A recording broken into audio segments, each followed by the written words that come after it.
ফাজলামি করছেন? একদমই না। দিন। মাথায় বাড়ি দিলে কি কেউ কাউকে বুঝেছে? টেকনিক্যালি কিন্তু এটা পসিবল।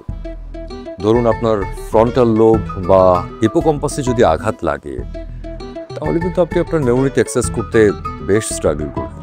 একটা মানুষ কাঁদলে এত সুন্দর লাগতে পারে, এটা আমার জানা ছিল না।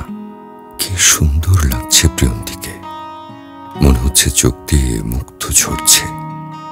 আমার খুব ইচ্ছে করছে যে ওর চোখের পানি মুছে দিই, কিন্তু এটা বেশি হয়ে যাবে। না থাক প্রিয়ন্তী, প্লিজ চোখটা মুছো না। তোমার চোখের পানির যে রেখা বয়ে যাচ্ছে, এর থেকে সুন্দর আর কিছুই হতে পারে না। তোমার লেপ্টে যাওয়া কাজলের মধ্যে এলোমেলো একটা সৌন্দর্য আছে।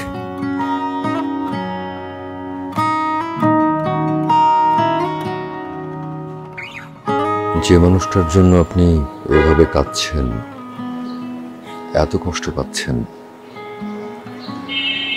সে কি আপনার ভ্যালুটা বুঝতে পারছে? কেন এই স্মৃতিগুলো ভুলে যাওয়ার চেষ্টা করছেন না? পারতেছি না।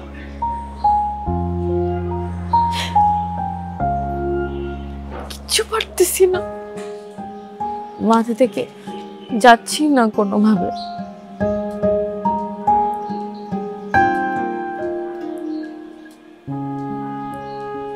ঘুমাতে পারতেছি না, খেতে পারতেছি না।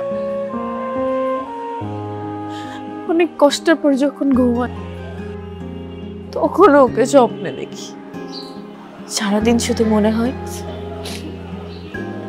লাউড স্পিকারের মতো আহনাফ আমাকে ডাকছে, আর কোনো কিছুই ভাবতে পারছি।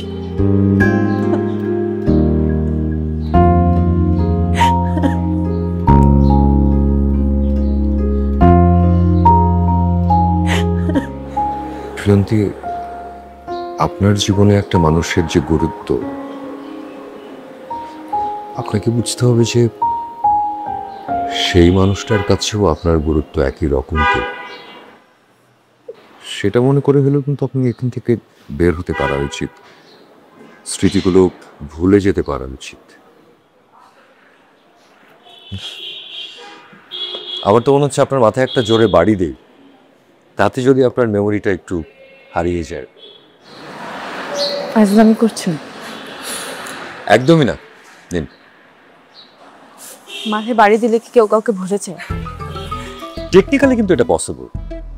ধরুন আপনার ফ্রন্টাল লোব বা হিপোক্যাম্পাসে যদি আঘাত লাগে, তাহলে কিন্তু আপনি আপনার মেমোরিতে অ্যাক্সেস করতে বেশ স্ট্রাগল করবেন। তাহলে মাথায় একটা বাড়ি দেয়, জাস্ট ভুলে যেতে চাই। আপনাকে কিন্তু মুভ অন করতেই হবে। এটাকে লাইফের লেসন হিসেবে নিয়ে you have to move on, you have to stand by yourself. At least আপনাদের যে বেটার মেমোরিজগুলো আছে, সেটা মনে করে হলেও।